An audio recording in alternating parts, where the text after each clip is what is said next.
Hai hai hai, sebelum menonton alangkah baiknya untuk menekan tombol subscribe dan lonceng terlebih dahulu ya. Ayo ayo ayo, jangan lupa. Selamat menonton. Ketika Iblis Jatuh Cinta, episode 40. Apa kau berusaha menghindariku? Karya Via Raya. Apa ini? Kenapa tidak bisa dibuka?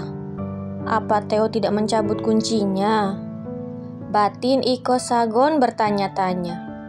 Ia mencabut kunci cadangan itu dan memasukkannya lagi. Namun, tetap saja ia tidak bisa membukanya. Ah, sial! Karena terlalu kesal, Iko Sagon melayangkan bogemanya dan memukul dinding.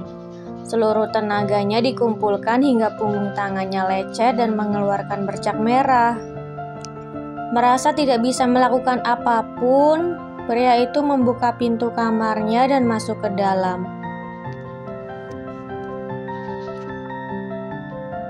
Seharusnya dulu aku minta papi agar membuat pintu rahasia di antara kamar satu dengan kamar lainnya. Jadi aku tidak akan kesulitan masuk ke kamar sebelah sekarang. Sesal Iko Sagon. Punggung tangannya mulai mengeluarkan bercak merah. Akhirnya ia memutuskan untuk ke kamar mandi dan mencucinya. Setelah itu ia mengobatinya dan membalutnya dengan kain kasa. Lalu ia membaringkan tubuhnya dan berusaha untuk tidur. Astaga, kenapa aku tidak bisa tidur? Biasanya aku mudah sekali tidur.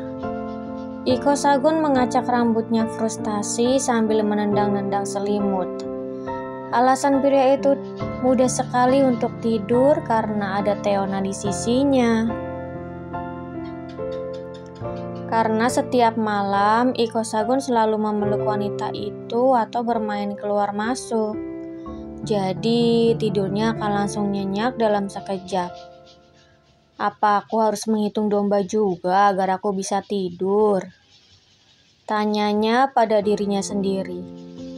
Dulu sewaktu kecil Iko Sagon sering sekali menghitung domba atas saran saudara kembarnya Nonagon. Meskipun terdengar konyol, tetapi beberapa kali ia melakukannya dan berhasil.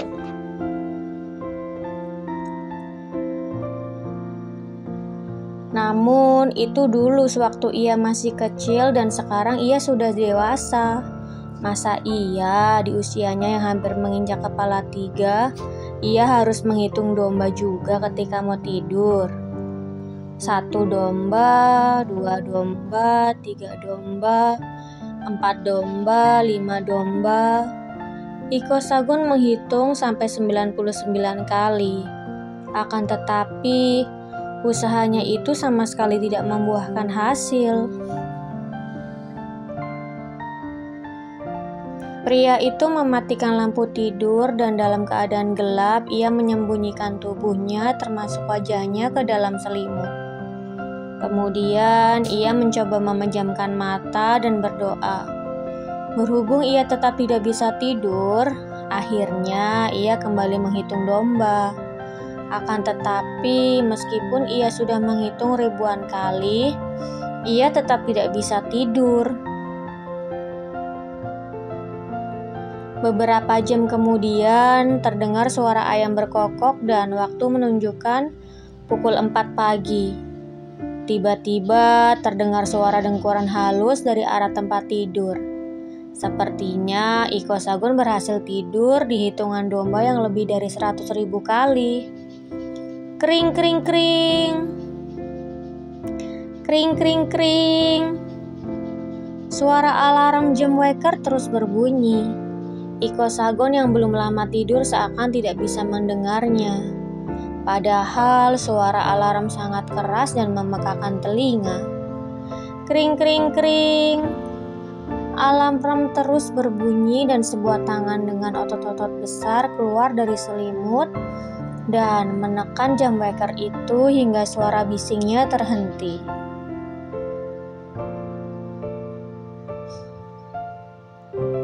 Baru juga tidur, sudah pukul 6 saja. Keluh Iko Sagon beranjak bangun. Pria itu terlihat menguap sambil merentangkan kedua tangannya. Manik matanya terasa perih karena hanya tidur 2 jam saja. Berhubung kemarin ia tidak pergi ke kantor dan pekerjaannya masih banyak sekali, jadi mau tidak mau ia harus bangun dan bersiap. Ia lekas menuju kamar mandi dan membersihkan diri. Setelah itu, pergi ke ruang ganti untuk memakai setelan kerjanya. Meskipun sudah mandi, tetapi tidak terlihat begitu segar. Ia terlihat lesu karena kurang tidur dan banyak memikirkan Teona semalaman. "Teo mana, Bi?" tanya Iko Sagon sambil menarik kursi dan duduk. "Non Teo belum turun, Tuan." "Memangnya Tuan tidak melihat Non Teo?" sahut Bisudan balas bertanya. Iko Sagon mengangkat pandangan dan menatap Bisudan tajam. Pria itu memberi peringatan agar Bisudan tidak melampaui tugasnya.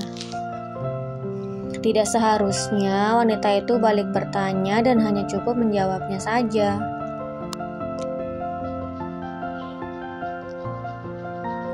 "Maaf Tuan." Bisudan langsung menundukkan kepalanya takut. "Kalau begitu saya pamit ke belakang dulu." Imbu Bisudan bergegas menjauh. "Tunggu," cegah Iko Sagon. Mendengar seruan Iko Sagon membuat Bisudan menghentikan langkahnya dan berbalik. "Iya Tuan, ada yang bisa saya bantu?" "Panggil Teo untuk sarapan di kamar sebelah," sahut Iko Sagon datar sambil membalikkan piring.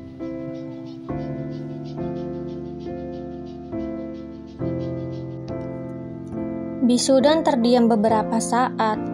Mungkin wanita itu sedang bertanya-tanya kenapa Teona ada di kamar sebelah. Kemudian ia mengangguk dan menjawab, "Baik Tuan." Setelah itu Bisudan lekas beranjak keluar area ruang makan. Ia menghentikan langkahnya sejenak dan menoleh ke belakang menatap punggung tegap Iko Sagon. Kemudian ia melanjutkan langkahnya menuju anak tangga dan berjalan ke lantai 2. Tepat di depan pintu di mana Teona berada, ia mengetuk pintu.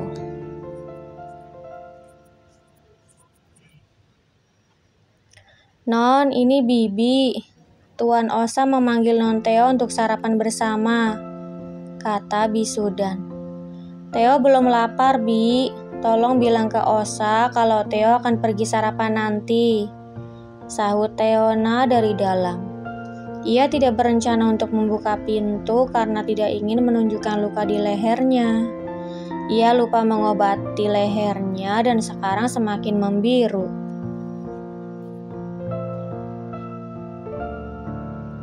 "Tapi Non, sepertinya suasana hati Tuan Osa sedang tidak baik," ucap Bisudan melihat raut dingin dan lingkaran hitam di mata Iko Sagon. "Tidak apa-apa, Bi. Nanti biar saya bicara dengan Osa. Sekarang Bibi turun saja dulu dan katakan pada Osa yang baru saja Teo katakan," sanggah Teona berusaha menenangkan. "Baiklah, kalau begitu Bibi turun dulu ya, Non," pamit Bisudan pasrah. Tidak mungkin jika ia memaksa agar Teona mau turun ke meja makan menuruti perintah Iko Sagon. "Iya, Bi."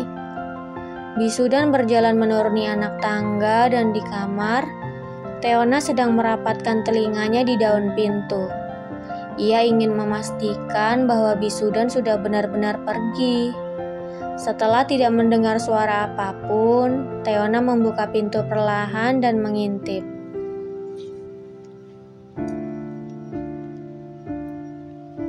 "Bisudan sudah tidak ada dan aku harus cepat-cepat pergi ke kamar," Gumam Teona sambil mengendap-endap keluar menuju kamarnya. Sampai di kamar, Teona bergegas mengunci pintu sambil menghembuskan nafas lega. Lalu ia lekas pergi ke kamar mandi untuk membersihkan diri. Sekitar 1 jam berkutat di kamar mandi, ia pergi ke ruang ganti dan memilih pakaian santai. Ia memilih celana pendek di atas lutut dan kaos polos berwarna putih.